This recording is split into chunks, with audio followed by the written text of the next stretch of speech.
Hi, everyone. We are a group of suicide widows who met through a suicide widow support group. And today we wanted to talk to you all. We're also all parents. And so today we wanted to talk to you about some of the choices we made and what it means to be a suicide widow with children. So I can go first. My name's Amy, and my husband, Peter, died just about 6 months ago. And I have a 4-year-old son who is almost 5. My name is Kelly. My person, Chad, died August 19 of 2019. And at the time, my two stepsons were 19 and 16. And I had a 9-year-old daughter who's now 10. And my name is Pam, and my husband, Jeff, died in November of 2019, so about 10 months ago. And at the time, I had a 12-year-old son, a 15-year-old daughter, and a 17-year-old daughter. I think we thought we'd kick it off by just starting sort of at the beginning, which I think is how we shared the information with our kiddos about losing their parents. My story might be a little unique in that I found out that my husband had died in the nighttime. And so I was able to arrange to have my son leave the next day and not tell him until that night. And so I had almost 24 hours to figure out what I wanted to say to him and how I wanted to say it. And so that gave me time to talk to my therapist and to really figure out sort of how I wanted to approach it, which I feel really grateful for. With my son, because he was so young, he was only 4.5. I really let him drive a lot of the conversation, and I told him that his dad had died and that his dad had some struggles with chronic illness, but that we didn't know that he also was having a sickness in his brain called depression, and that he tried to fight it as hard as he could, but that he couldn't fight it anymore.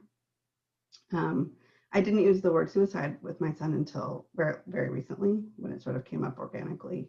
But what I did do is try to create sort of mental schema for him that he could tap into. So it was really important to me that whatever I told him was true, that I didn't ever tell him something that wasn't true, even if it wasn't the whole truth. And so that way, when he learned new information, I felt like he was able to sort of consolidate that with what he knew and never feel like I had misled him. So for me, I found my husband in the morning. For my two stepsons, I called their mom first and let her know. And between the two of us, we decided that she would be the one to tell them. And my daughter, who was 9, was out of the state at that point. And the soonest that they could get a flight in, meaning my mom, my sister, and my daughter, was in a couple of days. And I asked them to not tell her because I had to be the one that told her. And so when they got back, I remember sitting down with her, and I also didn't use the word suicide, but I did say, that Papa was really sick, because we had talked about alcoholism before. All of the kids knew. All of the kids knew that he was going to meetings, but that he was still struggling. I said, Papa was very sick, and he got so sick, and it was so painful for him in his head that he killed himself. And I used the word suicide in later discussions, but that needed to sink in first. And I let her ask the questions that she needed to ask at that point in time. And we cried together. But that very first piece of news, I tried to keep it as simple and truthful as possible for what a kid needs to know. So I did not have as much time to think through what I was going to say. I basically had the time it took to go from our living room, where the police had come to our home. My husband took his life at his office. So it was the end of the day on a Friday, and the police came, so my kids knew something was going on, and it was something bad. There were 4 police, so it was a sort of an overwhelming presence in the house. They all came up to my bedroom, and I stayed down in the living room with the police. My mother had come over. I had been looking for my husband. I asked her to come over so that if when I went out to look for him, if something happened or someone came or the police came, I wanted her there. And she literally arrived at the same time as the police. So she knew something was going on then. She brought the kids upstairs. So I talked to the police. Basically, they got out that he died and that he took his own life. And I had the time it took me to walk up one flight of stairs to decide how I was going to tell them, and came into our bedroom, and they were all, have a king size bed, so they were all piled on top of the bed with our dog, luckily, because he brought them a lot of comfort. And I remember looking from face to face to face, and just, I was like, I cannot tell them anything but the truth. Like, they have to know it now, because if I say anything else, then at some point later, they're going to say, why didn't you tell me? Like, why, what were you afraid of? Why is that bad? So I said, your dad died. He took his own life. It was devastating. Both times, both of those statements were devastating to them. But my 15-year-old daughter told me later, she was like, I'm so glad that you told us then how he died, because it would have been another blow later to find it out later. And we needed to just get it all then. So yeah, it was pretty tough then, but I think it was the right decision. When you said you had your dog there in the middle of the bed, I remembered how thankful I was.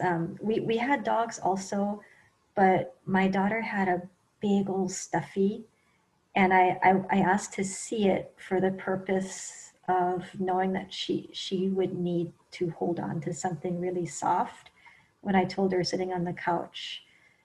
And I remember one of the main parts of the conversation with her, and as well as with my stepsons when I got to see them, was being very clear that this is not your fault. This is not your fault. And there is nothing you could have done to have stopped what happened. And I know my stepsons needed to hear that, because they didn't see him as much, when kids go between two houses. But I think it was very important that they know that this had nothing to do with them, and that he loved them. And it wasn't about love. It wasn't about not loving enough or not seeing enough, that he was really very sick. Yeah, I have this really salient memory just a couple months ago, maybe 4 months after my husband died. My son likes to talk about my husband at bedtime. I think a lot of us parents probably understand that bedtime feels like a hard time, and like a vulnerable time and a reflective time, I think, even when you're an adult. So it makes sense that would be true when you're a kid too. And so he said something to me like, Dada gave up, which is not language I've ever said. And I was really taken aback. And I said, I remember it so clearly. I said to him, Michael, I just need you to know 4 things about your dad. First of all, your dad was really brave. He fought really hard. And second of all, he didn't give up. He fought his disease as long as he could, and he just ultimately couldn't fight it anymore. And third of all, he loved us so much and didn't want to leave us. And that wasn't his choice to leave us. That wasn't his choice. And then I talked to him. My dad had also passed away when Michael was 2. And so I said, just like when Grandpa had cancer and eventually the cancer won and he died, that's kind of the same thing that happened to your dad. So I just, if you ever hear anything else, I just need you to know that it's just like cancer. Like Baba didn't give up with his cancer. He just died from it. And that's what happened to your dad. I had because my kids are older, I had, a number of conversations with them just about how we talk about it and how, they can talk about it. And, one of the first was deciding on what we would say in the obituary. And we decided, and I decided it with them, we decided to say he died of, the fatal disease, depression. I think I said the heartbreakingly fatal disease, depression, in the obituary, and I think that helped them to understand, yeah, it was a disease, it was a fatal disease. He died of it, and that's all you need to know. I remember sitting in the room when my stepsons came over, and I had all three kids in the room together. And there was an article that I had read that helped me discuss with them and try to explain to them what had happened. And it said that people who are in that moment, not contemplating, but before suicide, their options in their head have narrowed down to really two options. And as opposed to anyone with a clear brain, we might see 5 different options. We'll see the 5 choices clearly. We can do A, B, C, D, or E. But for someone who's in that mindset at that moment, they only see 2. And I told the kids that Papa was in immense mental pain, and there were 2 options: that he could stay in that immense mental pain, which really hurt, or he could escape the pain. And it was so bad. And I don't know what I would do in that situation. I've not been in that kind of mental pain. And that's how I cannot judge. I've not been in that much pain. And he escaped the pain. And again, I think it's so important for them to hear that it wasn't because they didn't love you. My husband loved the kids so much, and he loved me. I know that he adored all of us. There's no question about that. It just shows me how powerful the disease of alcoholism was for him, how powerful it was to take people away from their families. I would never say that losing my husband is a blessing or anything about it. But I think there is something that gives me comfort, because what I know for sure is how deeply he loved my son and how much he didn't want to leave him. And in fact, that's the last thing he ever said to me, was that he was committed to raising our son. And I found out later that the last thing he ever said to Michael was that he wanted to see him grow old.